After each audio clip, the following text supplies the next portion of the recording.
Queridos amigos, estamos en la crisis. Hoy se han sabido unos datos tremendos del paro, terribles porque afectan a casi 200.000 personas.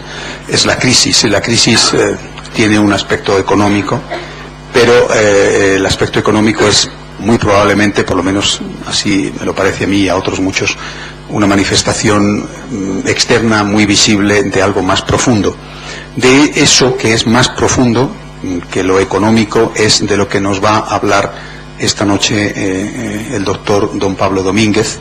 No voy a hacer yo la presentación, sino que lo va a hacer don Antonio Torres, que dirige conmigo este foro de apologética Benedicto XVI.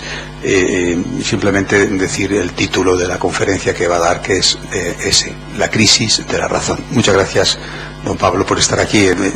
La presentación la va a hacer ahora Antonio, que yo puedo decir de verdad que es un santo, ¿no? Que es una persona excelente y que además es amigo mío, tengo esa suerte. Bueno, pues gracias por haber venido. Nos hemos retrasado un poquito, la culpa es mía. Don Pablo Domínguez, aparte de profesor mío de lógica, aún no aprobado, y de los franciscanos de María que hay aquí, es sacerdote de la Archidiócesis de Madrid, es doctor en filosofía por la Universidad Complutense de Madrid, doctor en teología por la Universidad Regina Apostolorum, es en la actualidad profesor titular de la Cátedra de Filosofía Sistemática en la Facultad de Teología San Dámaso, así como el decano de la misma. Pertenece a la asociación, bueno, yo no sé inglés, así que lo intentaré, Association for Symbolic Logic, y al Consejo de Redacción de la revista internacional Comunio. Es director de la colección Filosofía de la Lógica, de la editorial No Seijara.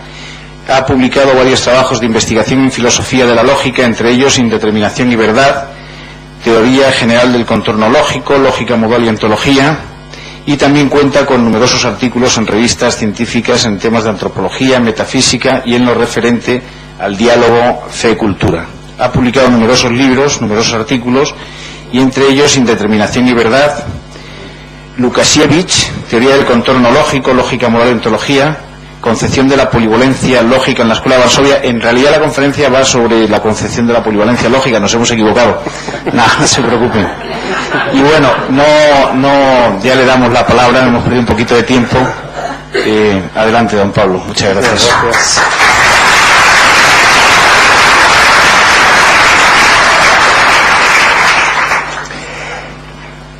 Antes de comenzar, agradecer muy de corazón al Padre Santiago, también a mi querido don Antonio y a toda esta comunidad parroquial esta magnífica acogida y sobre todo el interés por la cuestión. Espero no defraudar en exceso.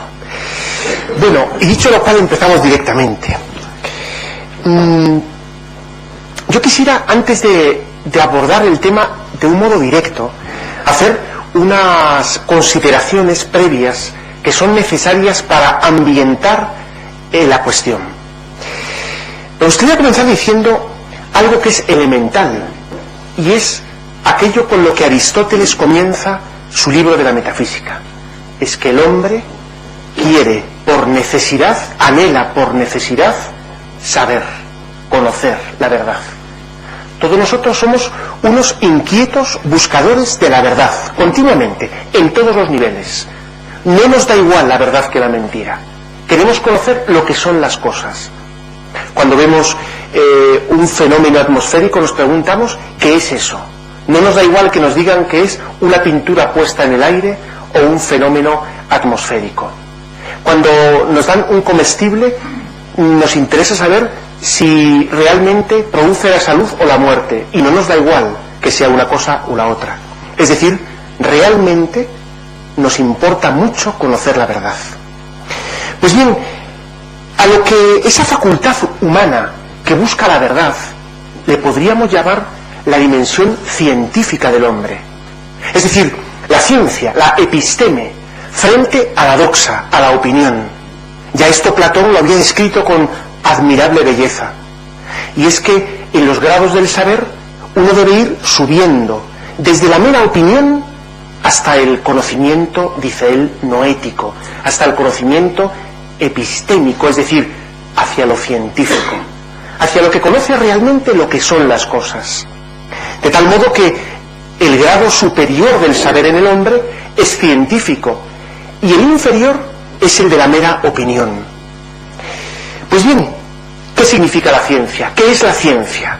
¿Qué es esa dimensión del hombre racional que trata de buscar la verdad y que es científica? Pues en el fondo el hombre lo que hace es construir sistemas. Lo voy a tratar de explicar. Un sistema en el fondo es un conjunto ordenado, completo, coherente, donde todas las piezas están perfectamente trabadas y por tanto unas se conectan a otras y dan respuesta a los interrogantes que sobre eso surgen. Por ejemplo, cuando hablamos del sistema solar, estamos hablando de un conjunto de planetas, de una estrella y de unas órbitas, de unas fuerzas, y todo ello armónicamente comprendido en un todo sistemático. De hecho, en la historia de la astronomía, algunos planetas han sido descubiertos no por observación directa, sino porque en ese sistema faltaba alguna pieza para que tuviera coherencia. Y primero sobre el papel, geométricamente se describe un posible planeta y después, enfocando hacia allá, se descubre. Pues bien, esta es una dimensión humana, la que trata de armonizar, de sistematizar. Bien, para que un sistema sea tal, podemos decir que tiene que ser completo y que de alguna manera tiene que ser continuo. Es decir, que unas piezas estén conectadas a las otras de tal modo que no existan hiatos, cimas. Si alguno me pregunta, oye, ¿por qué razón esta mesa está aquí? Y dice uno, pues clarísimamente, porque hay bosques en Canadá. Y dice un hombre, ya, pero es que desde aquella causa hasta esta hay un montón de causas intermedias que deben ser puestas sobre la mesa para que este sistema sea realmente coherente, para que no haya cimas en medio. La razón humana, por tanto, va tratando de conectar unas cosas con otras de modo inmediato, de tal modo que todo esté armónicamente conectados, evitando los saltos. La mitología era una exposición llena de saltos.